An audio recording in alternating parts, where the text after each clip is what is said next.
Hi students, good morning and welcome to chemistry concept. Pragya madam. બાળકો, ઘણા બધા સ્ટુડન્ટ્સની demand આવી હતી કે મેડમ જૈવિક અણુઓ ચેપ્ટરમાં પ્રોટીન વાળો ટોપિક જે છે એ શીખવાડો. એટલે આજે મેં વિચાર્યું કે ચલો આપણે પ્રોટીન પર વિડીયો બનાવી દઈએ, એટલે જેટલી વખત તમારે રિવિઝન કરવું હોય એટલી વખત થઈ જાય. પ્રોટીન જૈવિક અણુઓ, એમાં ઘણા બધા જૈવિક અણુઓ વિશે તમે શીખ્યા છો. કાર્બોહાઈડ્રેટ, ઉત્સેચકો, અંતઃસ્ત્રાવ, લિપિડ. એમાંનો એક ટોપિક છે પ્રોટીન. પ્રોટીન છે શું? તો પ્રોટીન એક સંકીર્ણ એટલે કે કોમ્પ્લેક્સ જૈવિક પોલિમર છે. હવે પોલિમર શબ્દ કાને પડે એટલે તરત વિચાર આવે કે પોલિમર એટલે શું? તો કે ઘણા બધા મોનોમર એકબીજા સાથે જોડાય ને વિરાટ અણુ બનાવે એ પોલિમર. આપણે બધા જાણીએ છીએ કે પોલી એટલે સો મેની, મર એટલે મોલેક્યુલ. ઘણા બધા મોલેક્યુલ્સ ભેગા થાય અને એક વિરાટ અણુનું સર્જન થાય, એને આપણે પોલિમર કહેતા હોઈએ છીએ. તો પ્રોટીન એક સંકીર્ણ જૈવિક પોલિમર છે. એટલે ઓબ્વિયસલી તમને મનમાં વિચાર આવ્યો હશે, તો મેડમ શેનો પોલિમર છે, એનો મોનોમર એકમ શું છે, એવો જ વિચાર આવે. તો એનો મોનોમર એકમ છે એમિનો એસિડ. મોનોમર એકમ શું છે? Amino acid. આપણે પ્રોટીનની થોડી પ્રાથમિક ઇન્ફોર્મેશન મેળવી લઈશું ને, પછી ધીરે ધીરે એમિનો એસિડ શું છે, એ એમિનો એસિડને કેવી રીતે એકબીજા સાથે કનેક્ટ કરવાના, ને એ એમિનો એસિડ એકબીજા સાથે જોડાઈને જે પેપ્ટાઇડ બનાવે છે, પેપ્ટાઇડ એકબીજા સાથે જોડાઈને પ્રોટીન કેવી રીતે બને છે એ સમજવાના છીએ. તો ટૂંકમાં અત્યારે એટલું સમજો કે પ્રોટીનનું જો જળ વિભાજન થાય, પ્રોટીનનું શું થાય? જળ વિભાજન. તો પ્રોટીનમાંથી નાના નાના ટુકડા જે મળશે એ પેપ્ટાઇડ મળશે, અને પેપ્ટાઇડનું ફરીથી જળ વિભાજન કરીશું એટલે એનો મોનોમર એકમ એમિનો એસિડ મળશે તમને. તો ઘણા બધા એમિનો એસિડ એકબીજા સાથે જોડાશે તો પેપ્ટાઇડ બનશે, અને ઘણા બધા પેપ્ટાઇડ એકબીજા સાથે જોડાય ત્યારે તો પ્રોટીન બને છે. એટલે પ્રોટીન માટે કહી શકાય કે ખૂબ ઊંચા આણ્વીય દળ ધરાવે છે. પ્રોટીન માટે શું કહી શકાય કે ખૂબ ઊંચા આણ્વીય દળ ધરાવે છે. ને ખૂબ ઊંચા એટલે કેટલા?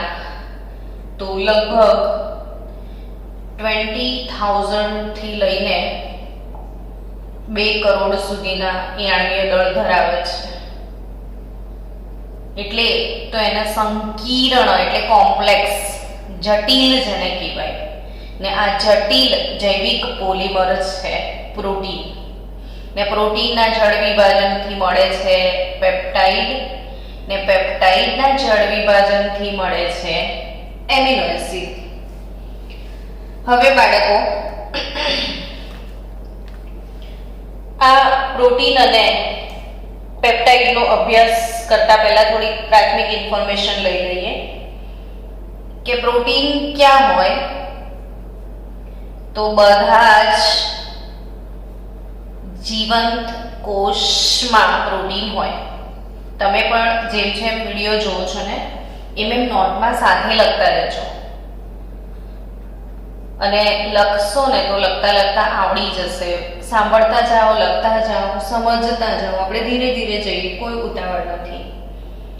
તો બધા જ જીવંત કોષોમાં પ્રોટીન હોય છે. પ્રોટીન શું કરે તો કે શરીરની મહત્વની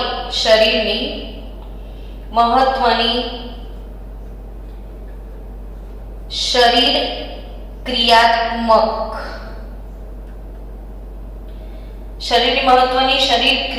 અગત્યતા ધરાવે છે.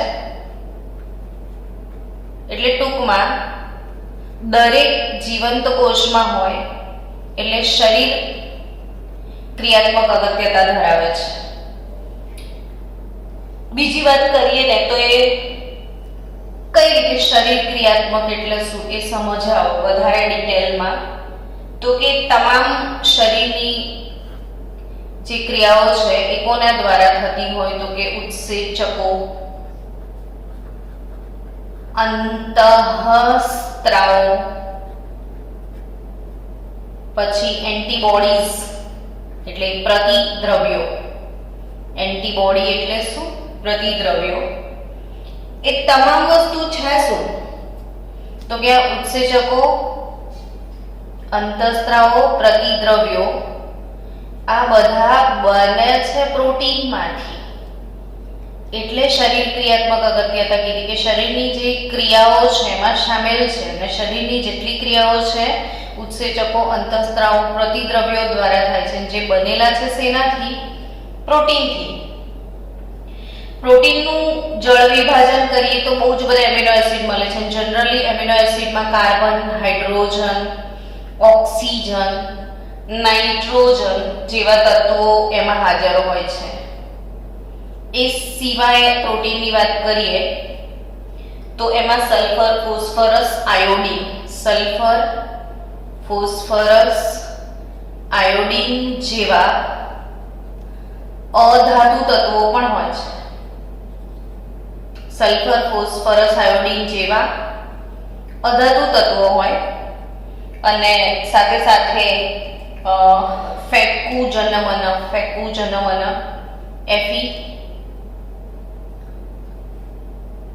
Cu, ઝિંક અને મેગ્નેશિયમ. FeCu, ઝિંક અને મેગ્નેશિયમ જેવા ધાતુ તત્વો પણ એમાં અલ્પ પ્રમાણમાં હોય છે. તો ફરી એકવાર આ પેજ પલટાવતા પહેલા પ્રોટીનની સમજણ આપું તમને. તો પ્રોટીન એક અગત્યનો સંકીર્ણ જૈવિક પોલિમર છે જેનો મોનોમર એકમ એટલે એમિનો એસિડ. આ પ્રોટીનને જળ વિભાજન કરીએ ને તો મળશે પેપ્ટાઇડ અને પેપ્ટાઇડના જળ વિભાજનથી મળે છે એમિનો એસિડ. ટૂંકમાં એમિનો એસિડ ભેગા થાય ત્યારે પેપ્ટાઇડ બને ને બહુ બધા પેપ્ટાઇડ ભેગા થાય ત્યારે પ્રોટીન મળે. ખૂબ જ ઊંચા આણ્વીય દળ ધરાવે છે. તમામ જીવંત કોષોમાં એ પ્રેઝન્ટ હોય છે ને શરીર ક્રિયાત્મક અગત્યતા એટલે કે ઉત્સેચકો, અંતઃસ્ત્રાવો, પ્રતિદ્રવ્યો વગેરે પ્રોટીનથી બને છે. જેમાં કાર્બન, હાઇડ્રોજન, ઓક્સિજન, નાઇટ્રોજન જેવા તત્વો હોય છે. સલ્ફર, ફોસ્ફરસ, આયોડીન જેવા અધાતુ તત્વો પણ અલ્પ પ્રમાણમાં હોય અને FeCu, ઝિંક અને મેગ્નેશિયમ, ફેકુઝિંક Mg આ ધાતુ તત્વોની પણ અલ્પ પ્રમાણમાં એમાં હાજરી હોય છે પ્રોટીનમાં. ચલો હવે આપણો બેઝિક ટોપિક જેના પર આપણે આગળ વધીએ. મૂળ પ્રોટીન બને શેમાંથી? તો એમિનો એસિડથી બનશે. ને આ એમિનો એસિડ 1901માં એમિલ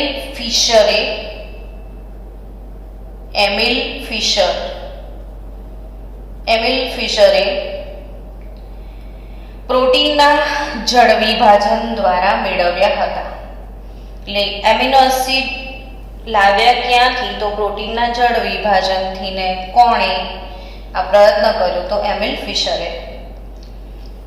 પ્રોટીનનો બંધારણીય એકમ એટલે જ એમિનો એસિડ અને એમિનો એસિડ નામ પરથી ખબર પડે છે કે એમાં બે ક્રિયાશીલ સમૂહો હાજર છે, એક એમિનો અને બીજું કોણ? તો એસિડ. તો એમિનો સ્વભાવે, એમિનો એટલે NH2 એમાઇન, જેમાં નાઇટ્રોજન પર બંધકારક ઇલેક્ટ્રોન યુગ્મ છે, એટલે ઓબ્વિયસલી એ સ્વભાવે બેઝિક છે. ને એસિડમાં તો તમે નામ બોલી જ રહ્યા છો, એસિડ એવો, તો કાર્બોક્સિલિક એસિડ જેનો સ્વભાવ એસિડિક છે. એટલે એમિનો એસિડ એસિડિક બેઝિક બંને સ્વભાવ ધરાવે છે.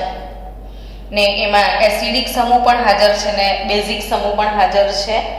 અને આ amino acid generally alpha amino acid કહેવાય. એટલે હવે આપણે એનું છે ને બંધારણ દોરીએ તો બહુ સહેલું થઈ જાય તમારા માટે. આલ્ફા કાર્બન તમે જાણો છો, કોને આપણે આલ્ફા કાર્બન કહીએ છીએ? તો જો સમજો કે ક્રિયાશીલ સમૂહ COOH જે કાર્બન સાથે જોડાય એ કાર્બનને આપણે આલ્ફા કાર્બન કહીએ છીએ. ક્રિયાશીલ સમૂહ COOH જે કાર્બન સાથે જોડાય એ કાર્બન આલ્ફા કાર્બન થયો. અને એ આલ્ફા કાર્બન સાથે કોઈ પણ ક્રિયાશીલ સમૂહ, જુદા જુદો બદલાતો સમૂહ, અહીંયા R જોડાયેલો હોય, એ જ આલ્ફા કાર્બન પર NH2 હશે. 1, 2 ને 3 વેલેન્સી, ચોથી વેલેન્સી પૂરી કરવા માટે હાઇડ્રોજન મૂકી દો. ટૂંકમાં જે આ R છે એ સતત બદલાતો સમૂહ. જેમ જેમ તમે R બદલશો ને એમ એમ તમને નવા નવા એમિનો એસિડ મળશે.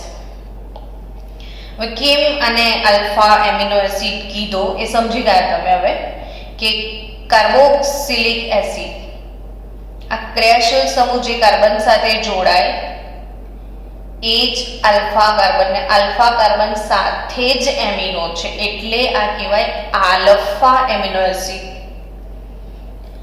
બરાબર.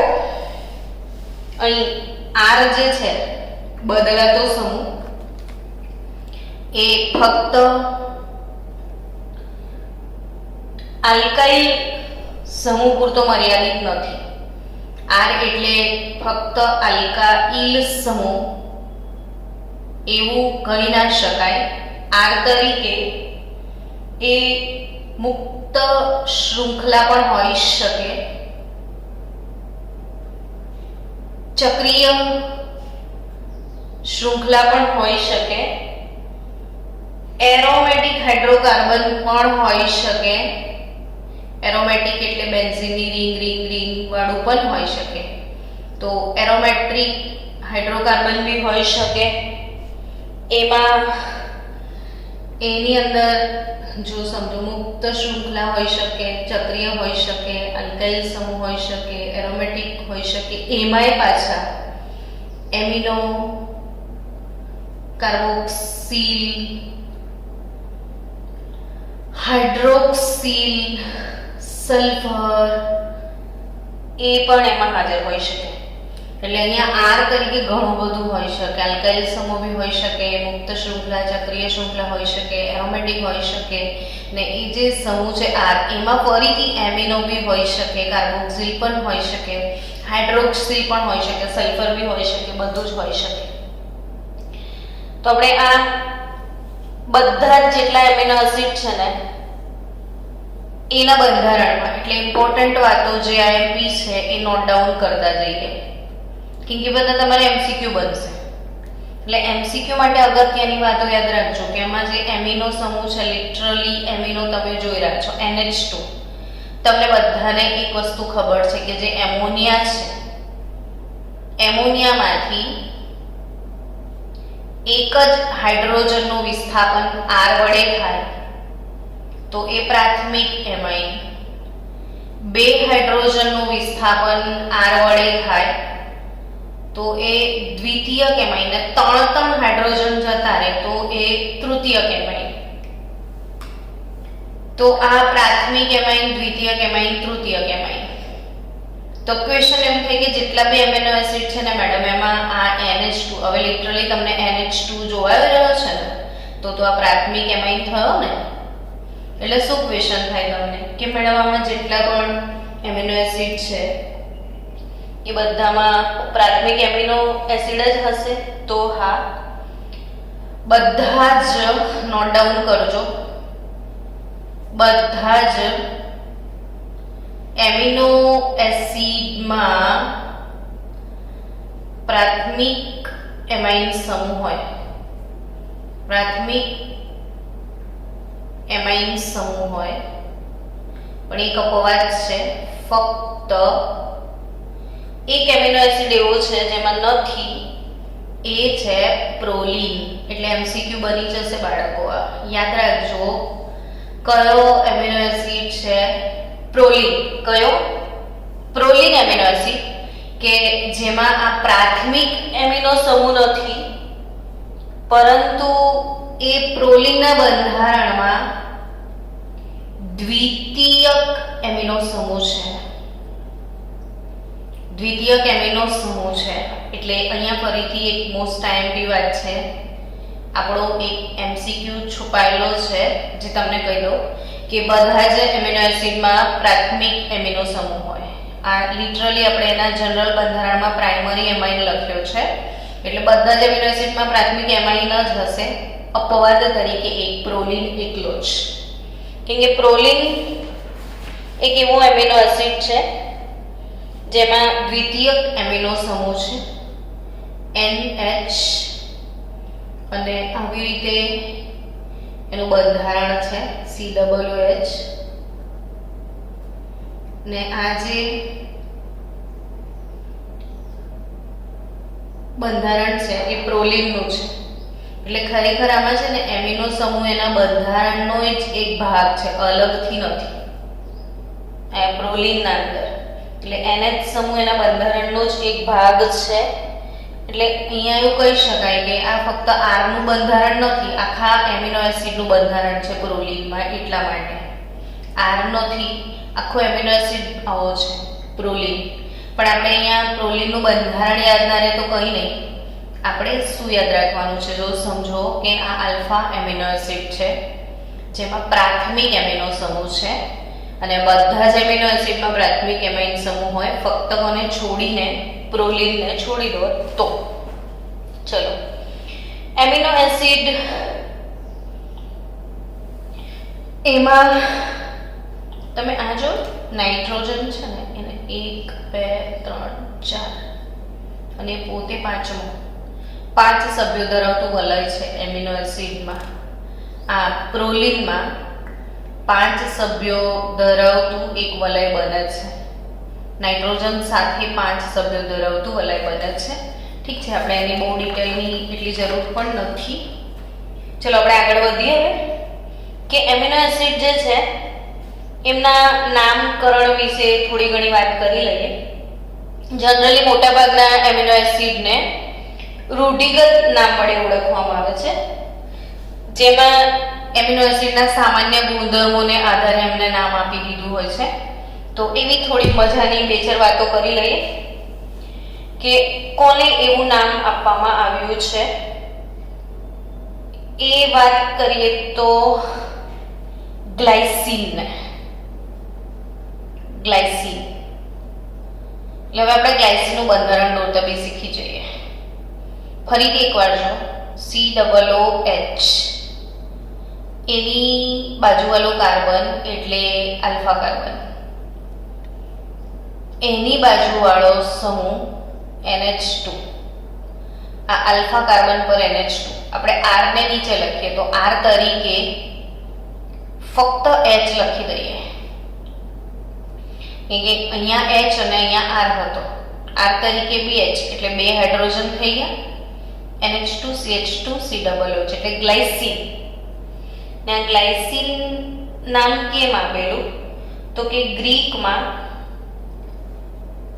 ગ્લાયકોસ શબ્દ જે છે એ ગ્રીક શબ્દ છે અને ગ્લાયકોસનો મતલબ થાય સ્વાદે ગળ્યું ને આ એમિનો એસિડનો સ્વાદ ગળ્યો હતો એટલે નામ શું રાખી દીધું? ગ્લાયસિન. પણ ગ્લાયસિન નામ પરથી એના બંધારણ વિશે કોઈ માહિતી નથી મળતી. બીજી એવી બે ચાર એમિનો એસિડની વાત કરીએ કે ટાયરોસિનની વાત કરીએ. ટાયરોસિન કે આ શું નાના નાના એમસીક્યુ બનશે તમારે થિયરીમાં આપેલું હોય એટલે આપણે એને એમસીક્યુ માં કન્વર્ટ આસાનીથી કરી શકાય એટલે આપણે સમજવું પડે કે ટાયરોસિન તરીકે મળતો એમિનો એસિડ સૌપ્રથમ ચીઝમાંથી મેળવ્યો હતો. ટાયરોસિન શેમાંથી મેળવેલો હતો? ચીઝમાંથી. અને ચીઝ માટે ફરીથી ગ્રીક શબ્દ છે ટાયરોસ. એટલે આ રૂઢિગત નામ પ્રણાલી જે છે એ સમજી રહ્યા છીએ આપણે કે પહેલા જ્યારે આઈયુપીએસસી સિસ્ટમ નહોતી ને ત્યારે એ લોકો જે તે વસ્તુ જે તે સોર્સમાંથી મળે એના આધારે નામ આપતા હતા. હવે આ જે એમિનો એસિડ છે સ્વાદે ગળ્યો હતો, ગળ્યા માટે એ લોકો ગ્લાયકોઝ શબ્દ વાપરતા હતા તો ગ્લાયસિન નામ આપી દીધું. અને આનું ત્રિઅક્ષરી નામ GLY ગ્લાયસિન. આપણે આગળ એમિનો એસિડના બંધારણ શીખીશું એટલે ત્રિઅક્ષરી એકાક્ષરી નામ શીખવાના છીએ. ફિલહાલ ટાયરોસિન ચીઝમાંથી મળ્યો હતો ને ગ્રીક શબ્દ અગેન ટાયરોસ એના આધારે ટાયરોસિન નામ આપવામાં આવ્યું છે. ચલો હવે આપણે આગળ વધારીએ ટોપિકને. તો એમિનો એસિડનું વર્ગીકરણ એવો એક અગત્યનો ટોપિક છે કે એમિનો એસિડનું વર્ગીકરણ. તો કઈ રીતે વર્ગીકરણ કરીશું એમિનો એસિડનું? તો કે તેમાં રહેલા કાર્બોક્સિલ અને એમિનો સમૂહના આધારે એનું વર્ગીકરણ 3 રીતે થશે. પહેલું છે acidic amino acid, acidic amino acid. બીજું છે બેઝિક એમિનો એસિડ અને ત્રીજું તટસ્થ એમિનો એસિડ. તો એસિડિક, બેઝિક અને તટસ્થ. તમને પાછો પ્રશ્ન થયો હશે મેડમ તમે હમણાં એવું નહોતું કીધું કે એમાં એક એસિડિક છે અને એક બેઝિક છે તો પાછું કઈથી આવ્યું? તો મેં એવું બી કીધું કે અહીંયા જે બદલાતો સમૂહ R હતો ને એ બદલાતા સમૂહ R ની અંદર બી વધારાના NH2COOH જેવું હોઈ શકે. ફોર એક્ઝામ્પલ આપણે સમજીએ ચલો એસિડિક એમિનો એસિડથી કે એમિનો એસિડનું બંધારણ શું હતું?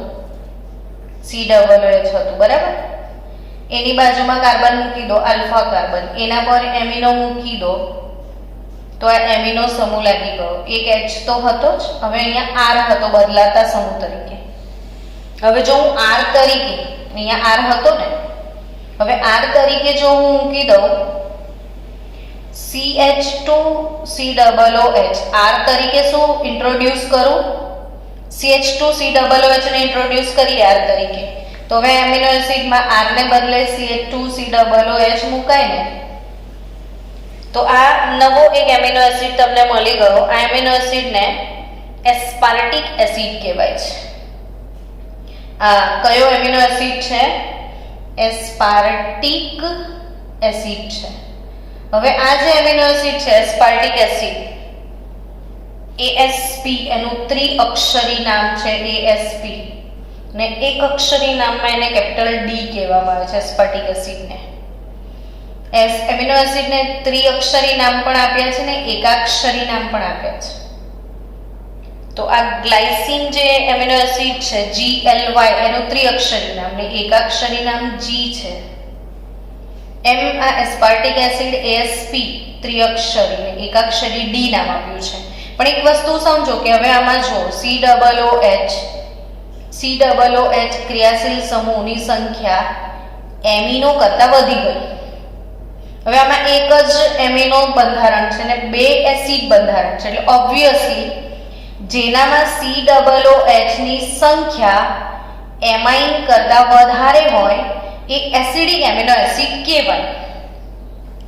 તો acidic amino acid aspartic acid ને બીજો એક એસિડ છે ગ્લુટામિક એસિડ. એસ્પાર્ટિક એસિડ ને બીજો કયો છે ગ્લુટામિક એસિડ. એક CH2 હજી ઉમેરી દો. R બરાબર CH2CH2COOH મૂકશો તો ગ્લુટામિક એસિડ તમને મળી જશે. ટૂંકમાં બે એસિડિક એમિનો એસિડના નામ કયા? તો એસ્પાર્ટિક એસિડ અને ગ્લુટામિક એસિડ. તમારી ટેક્સ્ટ બુકમાં આ R નું બંધારણ તમને મળશે કે R CH2COOH તો એસ્પાર્ટિક અને CH2CH2COOH તો ગ્લુટામિક એસિડ. તો એસ્પાર્ટિક ગ્લુટામિક એસિડિક અ થી આપણે કેમિસ્ટ્રીમાં મેચ થઈ જ જાય ને આમ બી પાછળ એસિડ જ લાગે છે શબ્દ ગ્લુટામિક એસિડ એસ્પાર્ટિક એસિડ તો એસિડિક છે. ચલો બેઝિક ની વાત કરીએ તો હવે તમે સમજી ગયા કે અહીંયા એવો R આવતો હશે જેમાં એમોનિયા હશે, એમાઇન સમૂહ હશે. તો એમાઇન સમૂહ હોય, ધારો કે આપણે વાત કરીએ કે R તરીકે જો તમે મૂકી દો CH2 CONH2 મૂકી દીધું. ચલો તો કયું બનશે? NH2 પછી CH પછી COOH ને અહીં આગળ R તરીકે શું મૂકો છો? CH2 CONH2. હવે લિટરલી અમાઇન બે થઈ ગયા. તો બે અમાઇન થતા હોય તો જો કે આમ જોવા જઈએ તો આ એમાઇડ છે, પણ ફક્ત એમાઇન હોય એવું કંઈક એક્ઝામ્પલ લઈએ. ચલો એટલે વધારે કન્સેપ્ટ ક્લિયર થાય. તો ફક્ત એમાઇન હોય એવું R લઈએ તો બીજું એક છે R CH2 ટાઈમ NH2 મતલબ કે CH2 NH2 અહીંયા લગાઈ લઈએ તો ઓબ્વિયસલી હવે તમે સમજી ગયા કે બે NH2 થાય એટલે જેમાં NH2 ની સંખ્યા COOH કરતા વધારે. હું શું કહેવા માંગુ છું બાળકો કે જે R જે બદલાતો સમૂહ છે એ R જે છે NH2CH COOH ને અહીં આગળ આ મૂકી દો CH2 ટાઈમ NH2 તો ઓબ્વિયસલી બે એમિનો સામે એક એસિડ થયો. એટલે આમાં એમિનો વધારે છે, એસિડ ઓછો છે.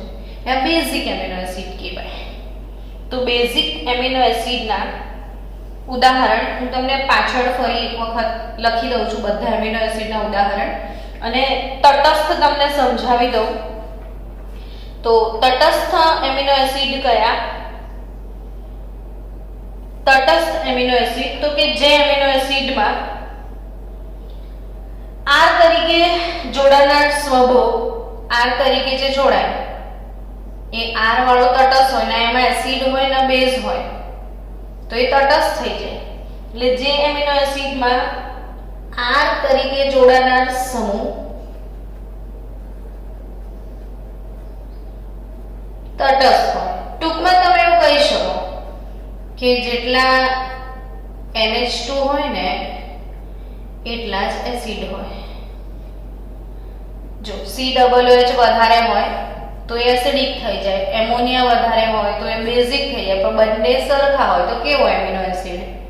તટસ્થ એમિનો એસિડ. તો તમે વર્ગીકરણ સમજી ગયા છો કે એમિનો એસિડનું વર્ગીકરણ તેમાં જોડાતા સમૂહ R ના આધારે એસિડિક, બેઝિક કે તટસ્થ તરીકે કરી શકાય.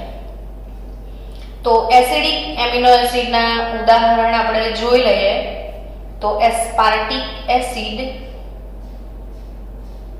અને ગ્લુટામિક એસિડ હતું. એવી રીતે બેઝિક એમિનો એસિડના જો નામ લઈએ તો બેઝિકમાં લાઇસિન, આર્જિનિન, લાઇસિન, પછી છે આર્જિનિન.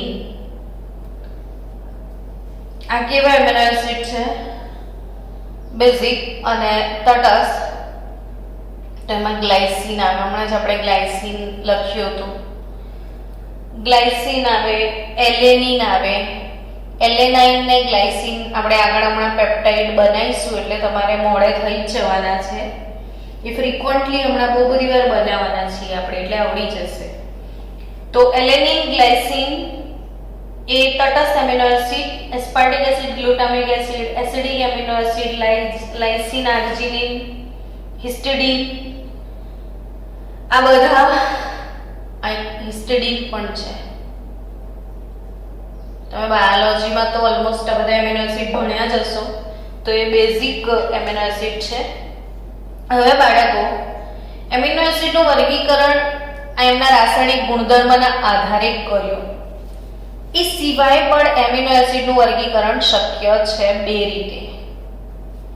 તો બે કઈ રીતે એમિનો એસિડનું વર્ગીકરણ તમે કરશો? તો બીજી બે રીતમાં આવશ્યક એમિનો એસિડ અને બિન આવશ્યક એમિનો એસિડ. આવશ્યક એમિનો એસિડ અને બીજું બિન આવશ્યક એમિનો એસિડ. હવે આવશ્યક તો કે જેની તમારે જરૂર હોય. જરૂર કોની પડે? તો કે જે આપણી જોડે ના હોય એની જ જરૂર પડે ને આપણે. તો કે જે આપણી જોડે નથી, મતલબ કે આપણા શરીરમાં જેઓનું ઉત્પાદન થઈ શકતું નથી, તો કે જેનું જે એમિનો એસિડનું ઉત્પાદન આપણા શરીરમાં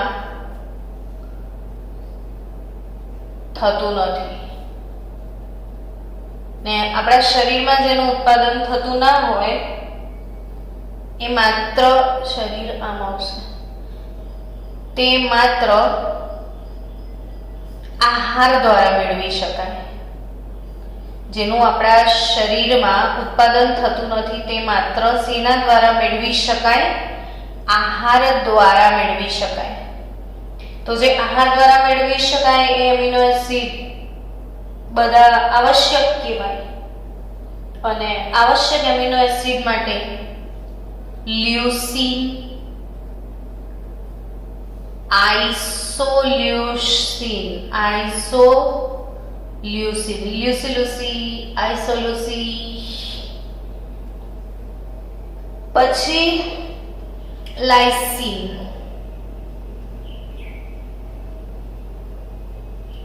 એના પછી આવશે મિથિયોનિન, ફિનાઇલ એલેનિન, મિથિયોનિન, ફિનાઇલ એલેનિન,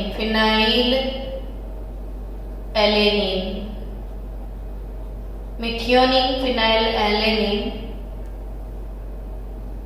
થ્રિયોનિન, ટ્રિપ્ટોફેન, થ્રિયોનિન,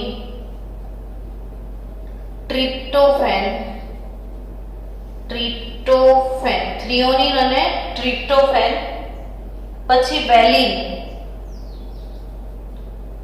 ને વેલિન પછી આવશે આર્જિનિન,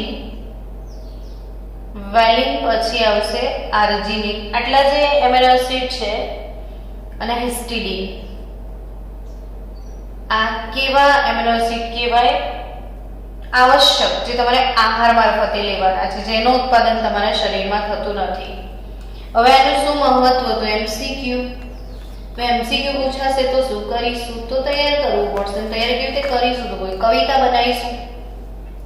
આમાંની સરસ મજાની કવિતા બનાવીને તમે મને મોકલજો. હું એટલે નથી બનાવતી કે તમે શીખેલા જ હશો બાયોલોજીમાંની પોએમ, અને એક પોએમ શીખેલા હશો, નવી પોએમ નાખીશું, એના કરતાં બેટર એ જ પોએમ તમે યુટિલાઇઝ કરી લેજો. અને એ સિવાય જો નવી બનાવી હશે તો બનાવજો. લ્યુસી, આઇસોલ્યુસી, લાઇસી, મિથિયોનિન, ફિનાઇલ એલેનિન, થ્રિયોનિન, ટ્રિપ્ટોફેન, વેલિન, આર્જિનિન અને હિસ્ટિડીન. તમારે પ્રિપેર તો કરવાના જ છે, પણ એની પોએમ આલા મિથી, ફિનાન-3, ટ્રિપ્ટોવેલિન, આર્જિન, હિસ્ટિડીન. એટલે એવું કંઈ પણ જોડો તો તમે બનાવી દેજો. મેં પોએમ બનાવી નથી, આ હું ટ્રાય કરી રહી હતી. થોડો સમય આપવો પડશે એને, પણ આ તમે એની મેમરી ટેકનિક માટે એક નેમોનિક બનાવો અને મને મોકલજો, મને ગમશે.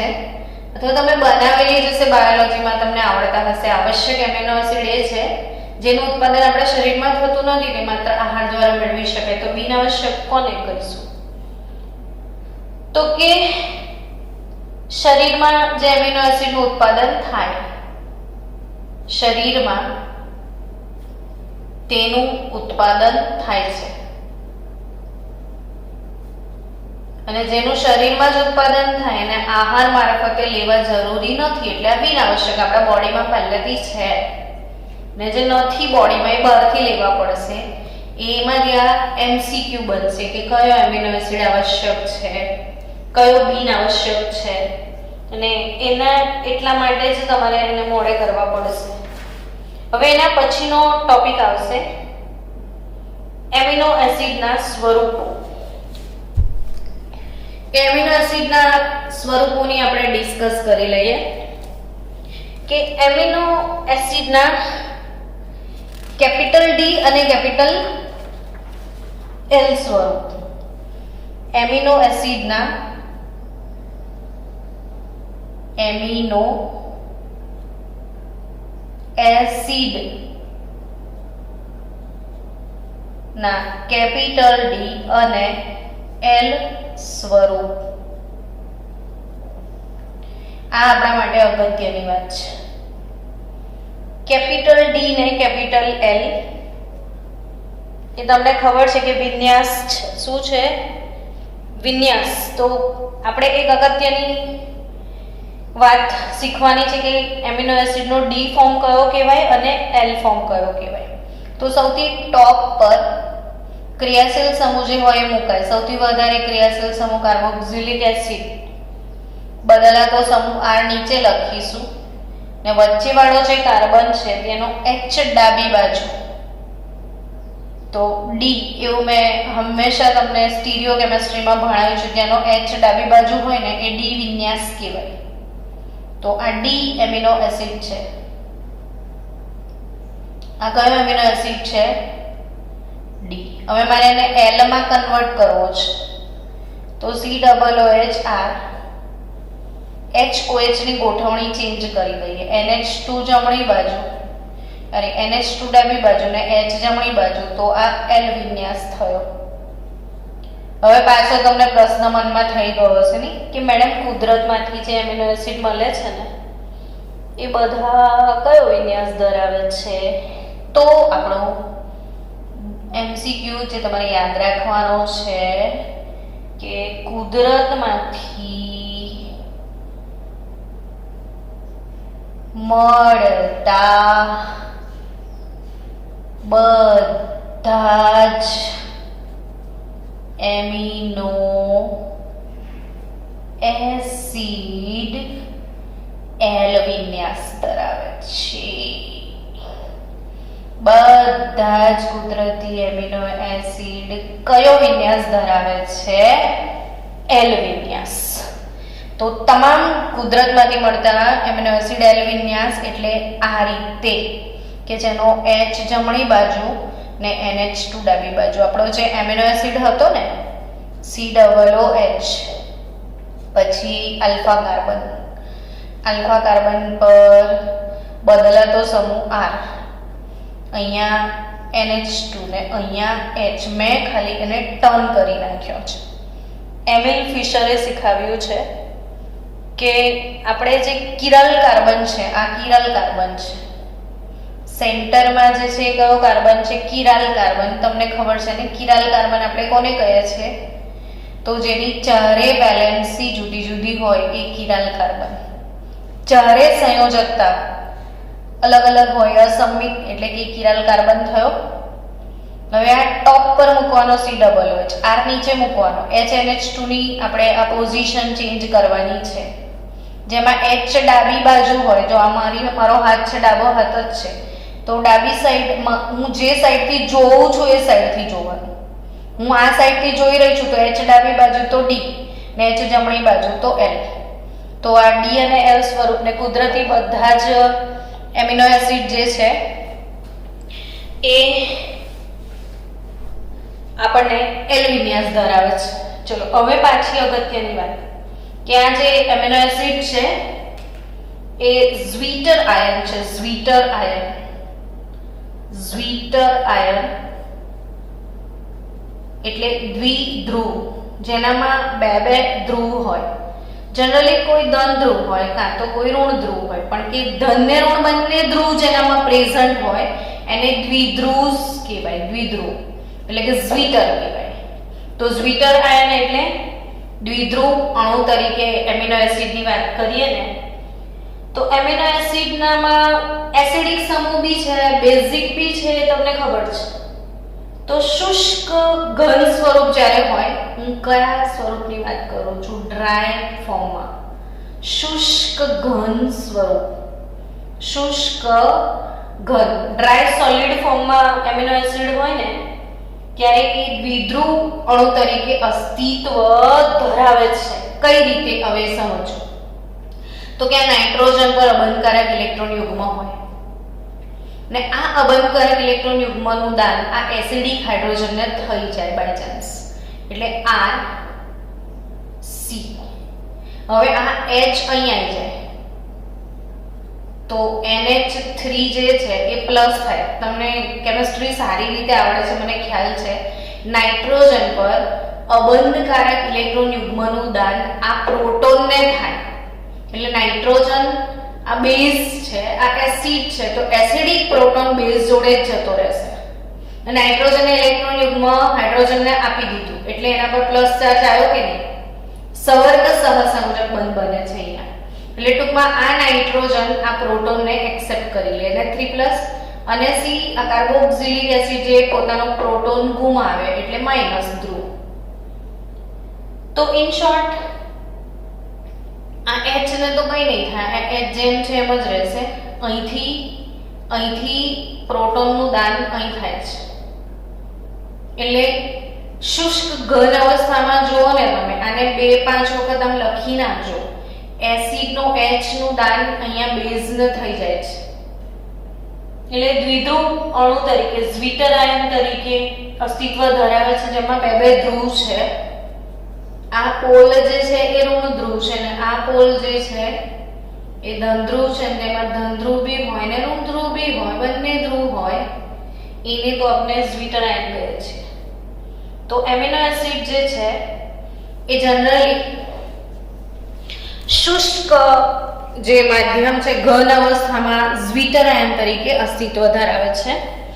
હવે એમિનો એસિડની અગત્યની વાતો જે છે એ આપણે યાદ રાખવાની જ છે, એટલે અહીંયા વિડીયોમાં આપણે એને પૂરી જ કરી લઈએ છીએ કે એમિનો એસિડ દ્વિધ્રુવ આયન તરીકે જ્યારે હોય R CH COO-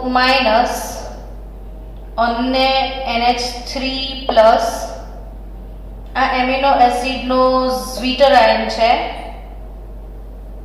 હવે એમિનો એસિડનો જો pH જે માધ્યમમાં છે એની pH ના આધારે એનું સ્વરૂપ નક્કી થાય છે. જો એનો pH તમે <7 રાખશો, જેનો pH <7 છે એ માધ્યમ ઓબ્વિયસલી એસિડિક છે એવો મતલબ થાય. તો એસિડિક માધ્યમમાં શું થાય? H+ હોય ને એસિડિક માધ્યમમાં H+ હોય તો દરેક સ્ટુડન્ટના મનમાં ઇમોશન જાગે કે આ માઈનસ જોડે પ્લસ જોડાઈ જશે, એટલે R CH COO NH3+ અને COO સાથે H જોડાઈ જશે એસિડિક માધ્યમનો, એટલે ફક્ત ધનાયન તરીકે એસિડિક માધ્યમમાં યાદ રાખવાનું છે બાળકો કે એસિડિક માધ્યમ જેનો pH <7 હોય એમાં એમિનો એસિડ ધનાયન તરીકે અસ્તિત્વ ધરાવે છે. પણ જો માધ્યમને બેઝિક બનાવવામાં આવે, એનો pH 7 કરતા વધારે લઈ જવામાં આવે તો બેઝિક માધ્યમમાં OH- હોય ને માઇનસ જોડે માઇનસ ના જોડાય. તો OH- જનરલી પ્રોટોનનો સ્વીકાર કરશે, એટલે OH- આ વધારાના પ્રોટોનને એક્સેપ્ટ કરીને પાણીમાં રૂપાંતરણ પામે. એટલે તમારી પાસે શું વધશે?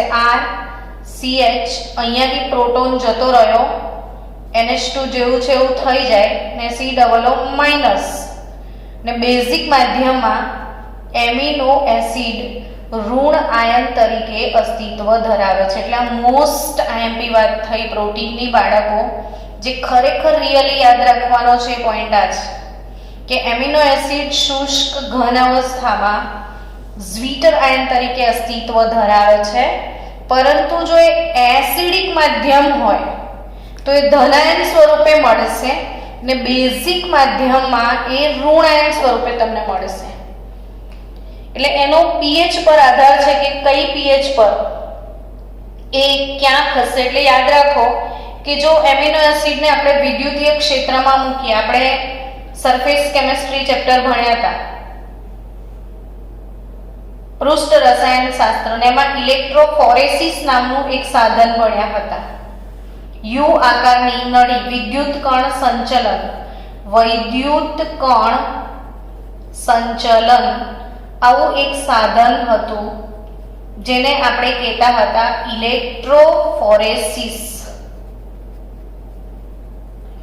તો આ વૈદ્યુત કણ સંચલન યુ આકારની કાચની નળી હતી જેના છેડાઓ પર વિદ્યુતીય ધ્રુવ મૂકવામાં આવ્યા હતા, એક પ્લસ છેડો ને એક માઇનસ છેડો, અને આવી રીતે ફનેલથી વચ્ચે એમિનો એસિડનું દ્રાવણ ભરવામાં આવે છે અને કનેક્ટ કરેલી હોય. અને આમાંથી એમિનો એસિડ ભરવામાં આવે ને જ્યારે આમાં, તો જો એમિનો એસિડના અણુઓ આવી રીતે ઋણ ધ્રુવ તરફ માઇગ્રેટ થાય, ઋણ ધ્રુવ તરફ જ્યારે માઇગ્રેટ થાય તો સમજી શકાય છે કે એમિનો એસિડ ધનાયન તરીકે વર્તે છે, ઋણ બાજુ ધન જાય, ને જ્યારે ધનાયન તરીકે વર્તે તો ઓબ્વિયસલી એ વખતે એનો pH <7 હોવો જોઈએ, એવું તમે સમજી શકો છો.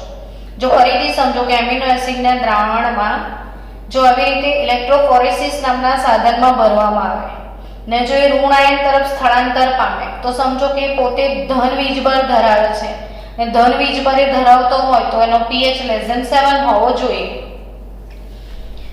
પણ જો એમિનો એસિડ આ બાજુ સરકે છે તો એનો મતલબ એમ કે ઋણભાર ધરાવે છે. જો ઋણભાર ધરાવતો હશે તો એનો pH <7 હોવો જોઈએ.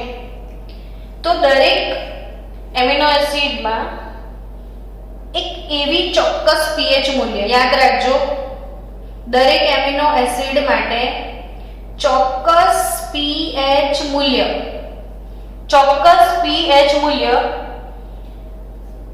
જ્યારે ચોક્કસ pH મૂલ્ય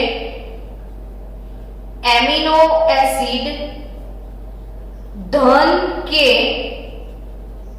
ઋણ આયન તરફ સ્થળાંતર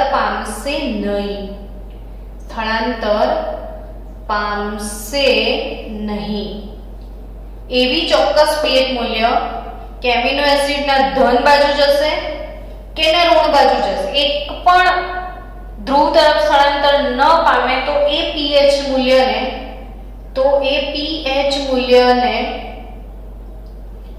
એમિનો એસિડનું સમવિભવ બિંદુ કહેવાય. સમવિભવ બિંદુ એવું ચોક્કસ pH મૂલ્ય, એને એમિનો એસિડનું શું કહેવાય? સમવિભવ બિંદુ. એટલે બાળકો આઇસોઇલેક્ટ્રિક પોઈન્ટ જેને PI પોઈન્ટ કહેવાય. PI પોઈન્ટ આખો ટોપિક નીટ જી વાળા બાળકો માટે છે, નીટ JEE સ્ટુડન્ટ્સ.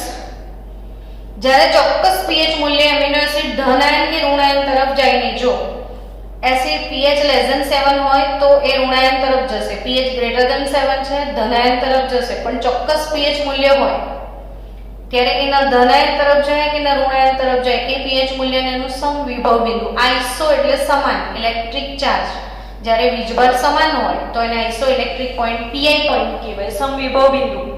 ને મોટા ભાગના એમિનો એસિડના PI પોઈન્ટ 5.5 થી 6.3 ની વચ્ચે હોય છે.